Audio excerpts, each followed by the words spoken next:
ಆರೋಗ್ಯ ಇಲಾಖೆ, Rotary club, ಮಹಿಳಾ ಮತ್ತು ಮಕ್ಕಳ ಕಲ್ಯಾಣ ಇಲಾಖೆಯ ಅವಿರತ ಶ್ರಮದಿಂದ ದೇಶದಲ್ಲಿ ಪೋಲಿಯೋ ನಿರ್ಮೂಲನೆಯಾಗಿದೆ ಎಂದು ಶಾಸಕ ಜಿಎಚ್ ಶ್ರೀನಿವಾಸ್ ಹೇಳಿದರು.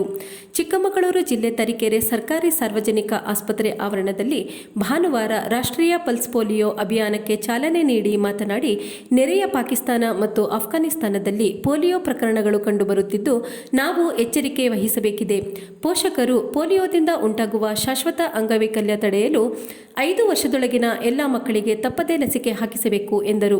ತಾಲೂಕು ಆರೋಗ್ಯಾಧಿಕಾರಿ ಡಾಕ್ಟರ್ ಬಿಜಿ ಚಂದ್ರಶೇಖರ್ ಮಾತನಾಡಿ, ಪೋಲಿಯೋ ಮಾರಣಾಂತಿಕ ಅಲ್ಲದಿದ್ದರೂ ಮಕ್ಕಳಲ್ಲಿ ಶಾಶ್ವತ ಅಂಗವೈಕಲ್ಯ ಉಂಟುಮಾಡುವ ಗಂಭೀರ ವೈರಸ್ ಕಾಯಿಲೆಯಾಗಿದೆ. ದೇಶದಲ್ಲಿ 2012ನೇ ಸಾಲಿನಿಂದ ಈವರೆಗೆ ಒಂದು ಪ್ರಕರಣ ಕಂಡುಬಂದಿಲ್ಲವಾದರೂ ಮುನ್ನೆಚ್ಚರಿಕೆ ದೃಷ್ಟಿಯಿಂದ ವಿಶೇಷ ಲಸಿಕಾ ಅಭಿಯಾನ ಮುಂದುವರಿಸಬೇಕಾಗಿದೆ. ತರೀಕೆರೆ ಹಾಗೂ ಅಜ್ಜಂಪುರ ತಾಲೂಕಿನಲ್ಲಿ 129 ಬೂತ್ ಮೂಲಕ ಒಟ್ಟು 15,527 ಮಕ್ಕಳಿಗೆ ಪೋಲಿಯೋ ಹನಿ ಹಾಕುವ ಗುರಿ ಹೊಂದಲಾಗಿದ್ದು, ಜುಲೈ 1ರವರೆಗೆ ನಡೆಯಲಿರುವ ಅಭಿಯಾನದಲ್ಲಿ 516 ಲಸಿಕಾ ಕಾರ್ಯಕರ್ತರು 5 ವರ್ಷದೊಳಗಿನ ಮಕ್ಕಳಿಗೆ ಪೋಲಿಯೋ ಹನಿ ಹಾಕಲಿದ್ದಾರೆ ಎಂದು ತಿಳಿಸಿದರು.